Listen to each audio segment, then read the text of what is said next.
देश का जो माफिया डॉन अतीक अहमद की वजह से मीडिया की सुर्खियों में बना रहता था, आज वो हमारे बीच नहीं है। विधाता ने उसकी और उसके साथियों की मौत भी उसी तरह लिखी जिस तरह इन लोगों ने दूसरों को मारा। आज के वीडियो में आखिर तक बने रहिए। आइए जानते हैं अतीक अहमद की जिंदगी के हैरानी भरे रहस्य। अतीक अहमद और उसके भाई अशरफ को पुलिस ने उमेश पाल हत्याकांड में पूछताछ के लिए रिमांड पर लिया। 15 अप्रैल 2023 की शाम पुलिस की टीम इन दोनों को प्रयागराज के धूमनगंज थाने के अंतर्गत आने वाले काल्विन हॉस्पिटल में मेडिकल के लिए लेकर आई। आज अशरफ और अतीक दोनों ही मीडिया से बातचीत करने में इंटरेस्ट ले रहे थे। मीडिया के कैमरे के सामने वो अपनी मन की बात रखने ही जा रहे थे कि अचानक मीडिया कर्मी बनकर आए 3 हमलावरों ने पुलिस के घेरे को चकमा देते हुए अतीक अहमद और अशरफ पर इतने नजदीक से गोली चलाई कि दोनों को संभलने का मौका भी नहीं मिला। कुल 10 राउंड की फायरिंग में दोनों अपराधी मौके पर ही ढेर हो गए। इस हमले में एक पुलिस कर्मचारी मान सिंह को भी चोट आई। हमला करने के बाद तीनों हमलावर वहां से भागने के बजाय नारे लगाते हुए दोनों हाथ उठाकर सरेंडर करने की पोजीशन में आ गए। फिलहाल तीनों पुलिस की गिरफ्त में हैं। अतीक का अंत इस तरह होगा ये किसी ने सोचा भी नहीं था, लेकिन अतीक और उसके साम्राज्य के अंत की शुरुआत उमेश पाल हत्याकांड के साथ हो गई थी। 24 फरवरी साल 2023 राजू पाल हत्याकांड की गवाह है। उमेश पाल की दिन दहाड़े बदमाशों ने हत्या कर दी। इस मामले में अतीक अहमद और उसकी पूरी गैंग का नाम आया। इतना ही नहीं, सीसीटीवी कैमरे में इन लोगों के कारनामे रिकॉर्ड हुए और उसे पूरी दुनिया ने देखा। इस हत्याकांड के बाद से ही मामला मीडिया की सुर्खियों में बना हुआ है। उमेश पाल के कुल 7 हत्यारों में से 4 मारे जा चुके हैं, जबकि 3 अभी भी फरार चल रहे हैं। फरार हत्यारों में गुड्डू मुस्लिम, उस्मान उर्फ विजय चौधरी और साबिर है। जबकि पुलिस ने अतीक अहमद के बेटे असद के साथ गुलाम को झांसी के नजदीक एनकाउंटर में मार गिराया है। इसके पहले उमेश पाल के 2 और हत्यारों का पुलिस ने एनकाउंटर कर दिया। मौत से पहले अतीक और अशरफ को पुलिस ने कसारी मसारी स्थित नौटी उर्फ नाटू तिराहे के पास के जंगल में ले गई, जहां मौजूद एक खंडहर से उमेश पाल की हत्या में प्रयोग किए गए 2 अमेरिकी पिस्टल और 55 से ज्यादा कारतूस बरामद किए गए, जिनमें से 5 कारतूस पाकिस्तान ऑर्डिनेंस फैक्ट्री के बने बताए जा रहे हैं। दोस्तों, चैनल पर नए साथियों से हम कहना चाहते हैं, चैनल को अभी तक सब्सक्राइब नहीं किया है तो जल्दी से सब्सक्राइब कर लीजिए। फिलहाल अतीक अहमद की पत्नी शाइस्ता परवीन और अन्य लोग फरार चल रहे हैं। अतीक अहमद के शब्दों में निराशा नजर आने लगी। वो कहता था कि हम मिट्टी में मिल गए, बर्बाद हो गए, अब तो हमें रगड़ा जा रहा है। लेकिन खबरों के माने तो अतीक अहमद अभी भी पुलिस से बदला लेने की बात करता था। अतीक अहमद की कहानी शुरू होती है उत्तर प्रदेश के फूलपुर से, जहां ये पैदा हुआ। पढ़ने लिखने में अतीक अहमद बहुत ज्यादा अच्छा नहीं था। फेल होने के बाद इसने पढ़ाई लिखाई से ध्यान हटा लिया और गलत रास्ते पर चल पड़ा।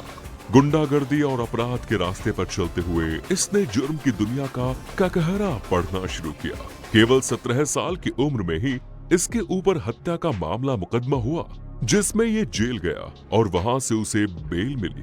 बेल पर बाहर आने के बाद अतीक अहमद ने जुर्म के रास्ते पर तेज गति से दौड़ना शुरू किया और फिर कभी पीछे मुड़कर नहीं देखा। बड़ी छोटी सी उम्र में ही अतीक अहमद ने जुर्म की दुनिया में बड़े बड़े कारनामे करने शुरू कर दिए। इसकी 2 तरह की छवि बन गई थी। पहली छवि में इसने सरकारी टेंडर को हथियाना शुरू किया, इसके लिए गलत तरीके अपनाए। इसके अलावा किडनैपिंग, फिरौती वसूलना, ऐसे दूसरे कई काम इसने कर दिए, जिसके चलते अपराध की दुनिया में ये एक बड़ा नाम बनता चला गया। दूसरी तरफ इसकी छवि गरीबों की मदद करने वाली बन गई। फूलपुर में जहां ये रहता था, अपने आसपास गरीबों की मदद करना शुरू कर दी। गरीबों का इलाज कराना, बच्चों की शादी कराना, कुल मिलाकर लोगों की नजर में अपनी छवि को अच्छा बनाने की ये कोशिश करने लगा। ये एक तरीके का पब्लिक सपोर्ट हासिल करने की कोशिश थी कि कुछ लोगों की मदद करो, उनके इमोशन को कैप्चर करो और बाकी दुनिया पर जुर्म का कहर बनकर टूट पड़ो। अतीक अहमद इसी रास्ते पर चल रहा था। उत्तर प्रदेश की गुंडाई के रास्ते में 3 पड़ाव आते हैं। पहला तो ये कि गुंडागर्दी की शुरुआत में अपनी दबंगई कायम करते हैं, अपराध के रास्ते पर चलकर पैसा बनाते हैं। फिर दूसरे पड़ाव में उस पैसे से लोगों की मदद करते हैं, उनकी सिंपैथी हासिल करते हैं, लोगों के बीच अपनी छवि बनाते हैं। तीसरे पड़ाव में किसी भी राजनीतिक पार्टी की गोद में जाकर बैठ जाते हैं और अपने राजनीतिक आकाओं के इशारे पर उनकी मदद करते रहते हैं। खुद भी एमएलए और एमपी बनकर बैठ जाते हैं। अतीक अहमद भी इसी रास्ते पर चला। पहले उसने निर्दलीय चुनाव लड़ा, उसके बाद समाजवादी पार्टी से चुनाव लड़ा और इस तरह वो फूलपुर से लगातार 5 बार विधायक रहा। अतीक अहमद पर हत्या, किडनैपिंग, अवैध वसूली जैसे संगीन अपराधों में मुकदमे दर्ज होते रहे, परंतु किसी भी मुकदमे का अंतिम फैसला नहीं हुआ, ना ही उसे किसी मुकदमे में सजा हुई। ये सारे केस अदालत में चल रहे थे। उत्तर प्रदेश के गेस्ट हाउस कांड के बारे में शायद आपको जानकारी हो, जिसमें मायावती को गेस्ट हाउस के भीतर घेरकर उसे जान से मारने की कोशिश की गई। इस तरह की कोशिश करने वालों में अतीक अहमद भी था। यही वजह थी कि बीएसपी सुप्रीमो मायावती के साथ अतीक अहमद के रिश्ते बहुत खराब रहे। साल 2004 में उत्तर प्रदेश की फूलपुर सीट से समाजवादी पार्टी ने अतीक अहमद को लोकसभा का टिकट दिया और वो चुनाव जीत गया। इसके बाद यहाँ की विधायकी की सीट खाली हो गई और उपचुनाव की घोषणा हुई। इस उपचुनाव में समाजवादी पार्टी ने अतीक अहमद के भाई अशरफ को टिकट दी, जबकि बहुजन समाज पार्टी ने अशरफ के खिलाफ राजू पाल नाम के एक व्यक्ति को टिकट दी। राजू पाल भी अपने क्षेत्र का दबंग व्यक्ति था और लोगों के बीच अच्छी खासी पहुंच रखता था। जब चुनाव के नतीजे आए तो अतीक अहमद के भाई को हार का मुंह देखना पड़ा और राजू पाल चुनाव जीत गया।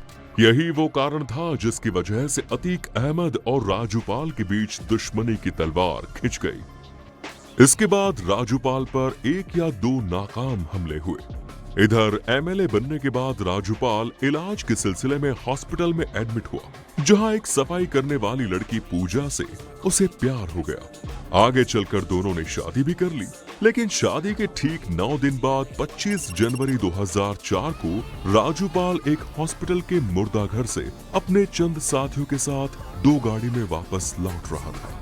अचानक एक भीड़ भाड़ वाले इलाके में राजूपाल की गाड़ियों को रोक लिया जाता है और उसे घेर कर चारों तरफ से ताबड़तोड़ फायरिंग की जाती है और राजूपाल हॉस्पिटल में दम तोड़ देता है। इस फायरिंग में राजूपाल के साथ उसके गनर को मिलाकर कुल 7 लोग मारे जाते हैं। राजूपाल की पत्नी पूजा पाल ने पुलिस में जो एफआईआर की, उसमें अतीक अहमद, उसके भाई अशरफ अहमद, इरफान, गुफरान के अलावा कुल 9 लोगों के नाम थे।